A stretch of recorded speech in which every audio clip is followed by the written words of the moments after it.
फातिमा की रानी माँ, प्रभु यीशु की माँ, आसरा तू ही है माँ।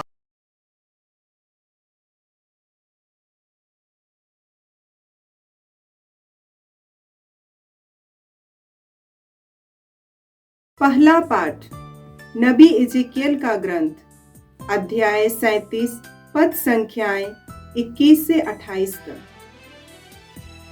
प्रभु ईश्वर यह कहता है, मैं इस्राएलियों को उन राष्ट्रों में से इकट्ठा करूंगा जहां वे चले गए हैं। मैं उन्हें चारों दिशाओं से इकट्ठा करूंगा और उन्हें उनकी निजी भूमि वापस ले जाऊंगा। मैं अपने देश में तथा इस्राएल के पर्वतों पर उन्हें एक ही राष्ट्र बना दूंगा और एक ही राजा उन सबों का राजा होगा। वे अब से ना तो दो राष्ट्र होंगे और ना दो राज्यों में विभाजित। वे फिर घृणास्पद मूर्ति पूजा और अधर्म से अपने को दूषित नहीं करेंगे। उन्होंने मेरे साथ कितनी बार विश्वासघात किया, फिर भी मैं उन सब पापों से उन्हें छुड़ाऊंगा और शुद्ध करूंगा। वे मेरी प्रजा होंगे और मैं उनका ईश्वर होऊंगा। मेरा सेवक दाऊद उनका राजा बनेगा और उन सबों का एक ही चरवाहा होगा। वे मेरे नियमों पर चलेंगे और मेरी आज्ञाओं का विधिवत पालन करेंगे।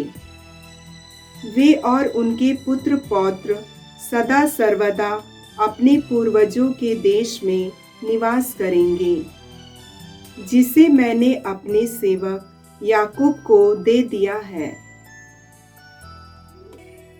मेरा सेवक दाऊद सदा के लिए उनका राजा होगा।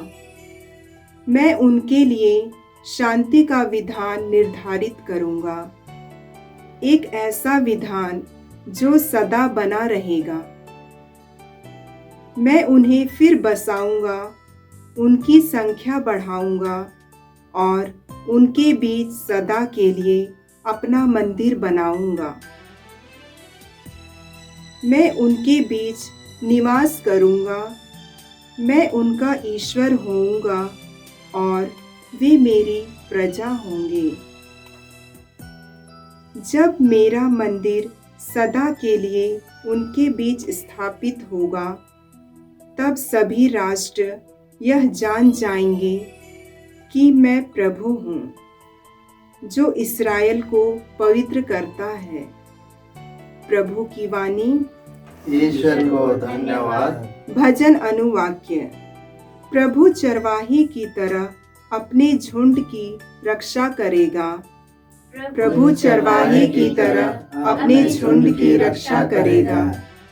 हे राष्ट्रों, प्रभु का वचन सुनो, सुदूर द्वीपों तक यह घोषित करो।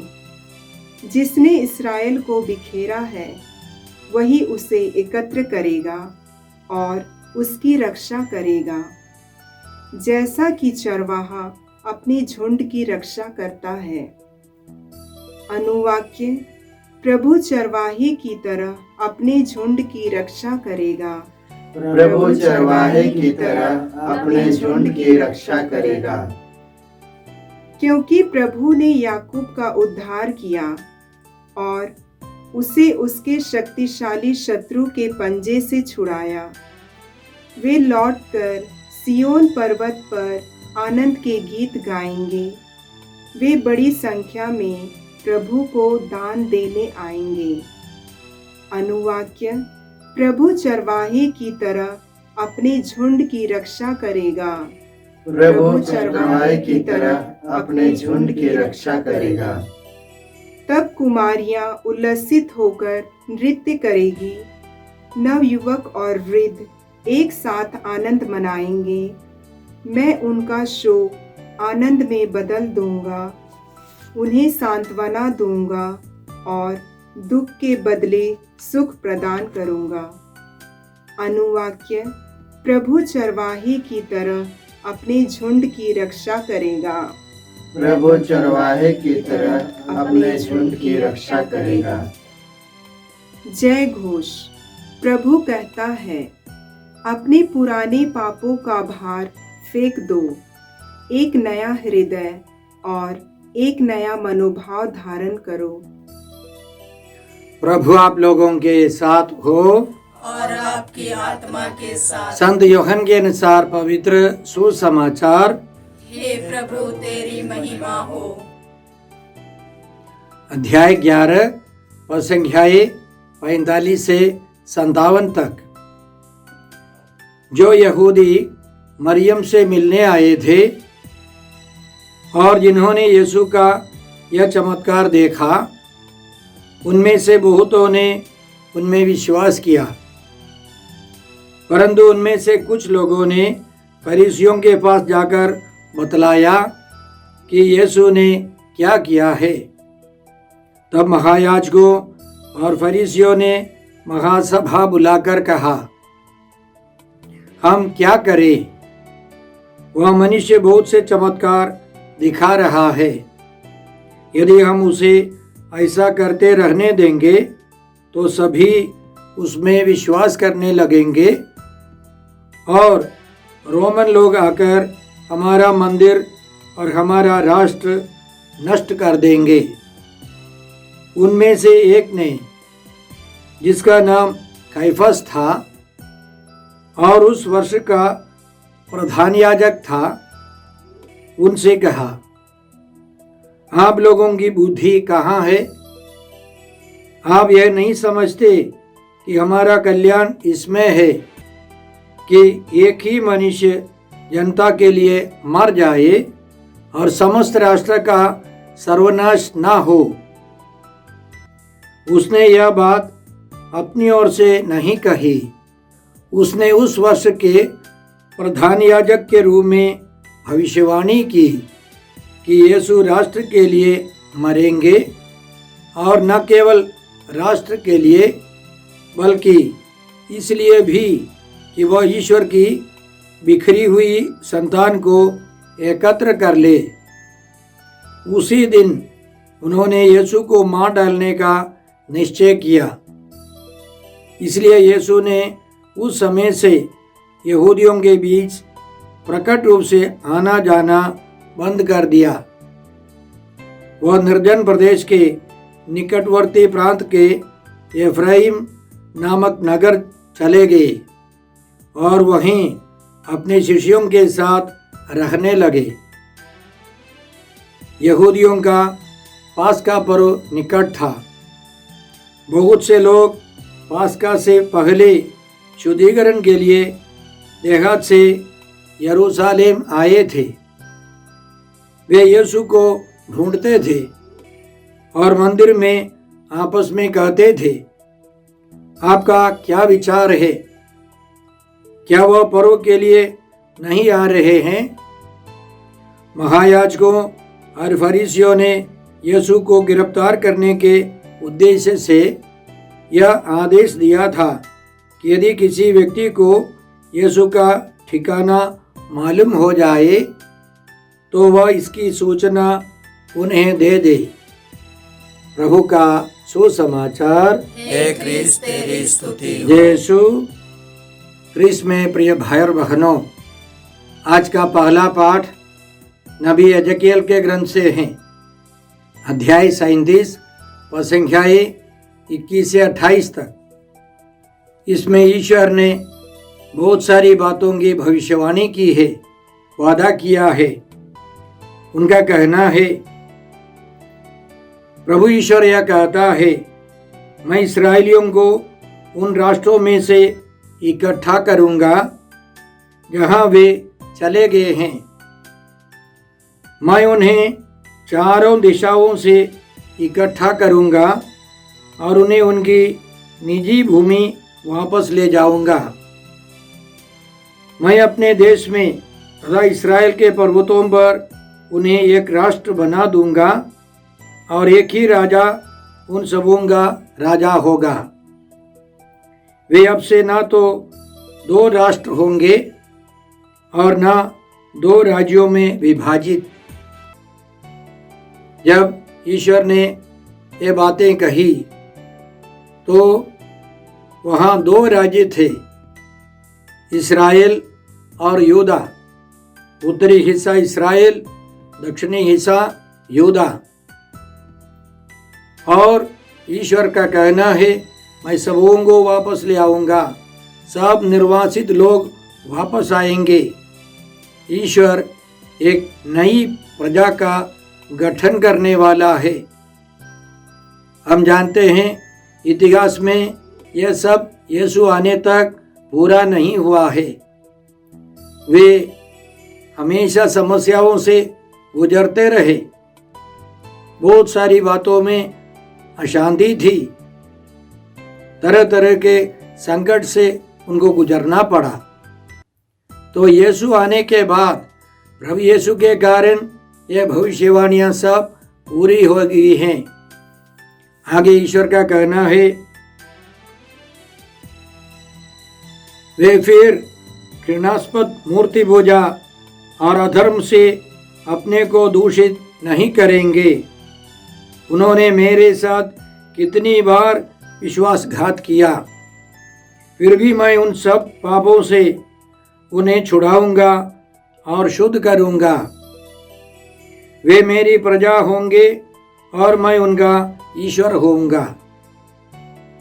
उत्तरी हिस्सा के लोग दक्षिणी हिस्सा के लोगों से ज़्यादा अंधविश्वास अविश्वास में फंस गए थे, इसलिए उन लोगों को बिखेर दिए गए। वे लोग बंदी बनाकर वे विस्थापित हो गए। असीरिया के लोगों ने, शासकों ने 10 गोत्र के लोगों को बिखेर दिया था और बाद में दक्षिण के लोग भी बाबुल में गुलाम बन गए थे। इसी तरह उन लोगों ने, इस्राएलियों ने अनेकों बार भयंकर पाप किए, फिर भी ईश्वर ने द्रवित होकर उनको वापस बुला लिया। उनको एकत्रित करने का प्रयास किया और ईश्वर चाहता है कि एक नया यरूशलेम हो। इस्राएल के दाऊद के गोत्र के राजा हमेशा के लिए इस्राएलियों पर शासन करे। आगे ईश्वर कहता है, मेरा सेवक दाऊद उनका राजा बनेगा और उन सबों का एक ही चरवाहा होगा। वे मेरे नियमों पर चलेंगे और मेरी आज्ञाओं का विधिवत पालन करेंगे। वे और उनके पुत्र पौत्र सदा सर्वदा अपने पूर्वजों के देश में निवास करेंगे, जिसे मैंने अपने सेवक याकूब को दे दिया है। मेरा सेवक दाऊद सदा के लिए उनका राजा होगा। मैं उनके लिए शांति का विधान निर्धारित करूंगा, एक ऐसा विधान जो सदा बना रहेगा। मैं उन्हें फिर बसाऊंगा, उनकी संख्या बढ़ाऊंगा और उनके भी सदा के लिए अपना मंदिर बनाऊंगा। ईश्वर आगे कहता है, मैं उनके बीच निवास करूंगा, मैं उनका ईश्वर होऊंगा और वे मेरी प्रजा होंगे। जब मेरा मंदिर सदा के लिए उनके बीच स्थापित होगा, तब सभी राष्ट्र यह जान जाएंगे कि मैं प्रभु हूँ, जो इस्राएल को पवित्र करता है। इतिहास से हमको पता चलता है यीशु आने तक यह सब पूरा नहीं हुआ है।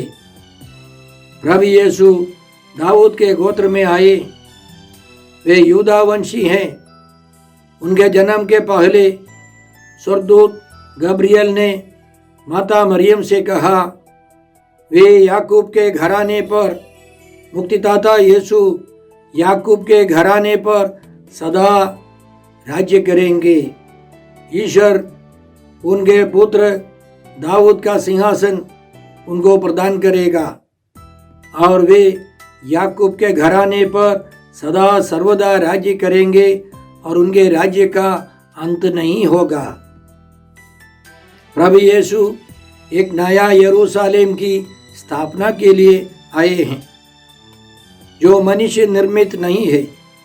पिता ईश्वर की असीम दया से प्रभु यीशु के द्वारा पवित्र आत्मा की शक्ति से एक नया आकाश, एक नई पृथ्वी का गठन हो रहा है।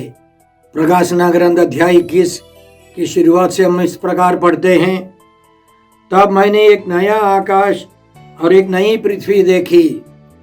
पुराना आकाश तथा पुरानी पृथ्वी दोनों लुप्त हो गए थे और समुद्र भी नहीं रह गया था। मैंने पवित्र नगर नवीन यरूशलेम को ईश्वर के यहाँ से आकाश में उतरते देखा। वह अपने दूल्हे के लिए सजाई हुई दुल्हन की तरह अलंकृत था। तब मुझे सिंहासन से एक गंभीर वाणी यह कहते सुनाई पड़ी, देखो, यह है मनुष्यों के बीच ईश्वर का निवास। वह उनके बीच निवास करेगा, वे उसकी प्रजा होंगे और ईश्वर स्वयं उनके बीच रहकर उनका अपना ईश्वर होगा। वह उनकी आंखों से सब आंसू पोंछ डालेगा। इसके बाद न मृत्यु रहेगी, न शोक, न विलाप और न दुख, क्योंकि पुरानी बातें बीत चुकी हैं। आगे संत यूहन्ना ने देखा, मैंने उसमें कोई मंदिर नहीं देखा, क्योंकि सर्वशक्तिमान प्रभु ईश्वर उसका मंदिर है और मेमना भी। नगर को सूर्य अथवा चंद्रमा के प्रकाश की आवश्यकता नहीं है, क्योंकि ईश्वर की महिमा उसकी ज्योति और मेमना उसका प्रतीक है। राष्ट्र उसकी ज्योति में चलेंगे और पृथ्वी के राजा उसमें अपना वैभव ले आएंगे। उसके फाटक दिन में कभी बंद नहीं होंगे और वहाँ कभी रात नहीं होगी। उसमें राष्ट्रों का वैभव और संपत्ति लाई जाएगी, लेकिन उसमें ना तो कोई अपवित्र वस्तु प्रवेश कर पाएगी और न कोई ऐसा व्यक्ति जो घृणित काम करता या झूठ बोलता है। तो ईश्वर ही, प्रभु यीशु ईश्वर मंदिर है।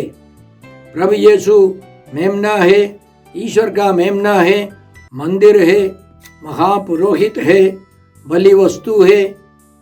वहाँ सबके सब आनंदमय जीवन बिताते हैं। प्रभु यीशु ने अपने दुख भोग, मृत्यु और पुनरुत्थान के द्वारा उस नए यरूशलेम का उद्घाटन किया है और प्रेरितों के द्वारा, अन्य शिष्यों के द्वारा उस यरूशलेम का विस्तार हो गया है। पिछले 2000 सालों में पवित्र कलीसिया, प्रभु यीशु का शरीर, प्रभु यीशु के दुल्हन, वह बढ़ती जा रही है। कहा जाता है करीब 200 करोड़ लोग प्रभु यीशु में विश्वास करते हैं। प्रभु यीशु इस नए यरूशलेम की शुरुआत करने के लिए आए हैं। वे हम सबों को उस नए यरूशलेम की ओर बुलाते हैं। हम सबों को उसमें शामिल होना है। पिता ईश्वर, प्रभु यीशु, पवित्र आत्मा ईश्वर हम सबों को अपने पास बुलाते हैं। हम त्रिएक ईश्वर में शामिल हो जाए और इसी प्रकार नवीन यरूशलेम का विकास होते जाना है। उसके लिए हमें भरसक प्रयास करना है। हम पिता ईश्वर को इस योजना के लिए धन्यवाद देते हैं। आज के सुसमाचार में हमने सुना कि यरूशलेम की महासभा के सदस्यों ने यह फैसला लिया कि प्रभु यीशु को मरना है, राष्ट्रों के लिए, राष्ट्रों की मुक्ति के लिए मरना है। उसके पहले हम पढ़ते हैं प्रभु यीशु ने लाजरस नामक एक व्यक्ति को, मरे हुए व्यक्ति को 4 दिन के बाद जीवन दान दिया। और यीशु के इस महान चमत्कार को देखकर बहुतों ने यीशु में विश्वास किया। लेकिन कुछ लोगों ने जाकर फरीसियों से, बड़े बड़े लोगों से, यरूशलेम के नेतागणों से कहा कि यीशु ने क्या किया।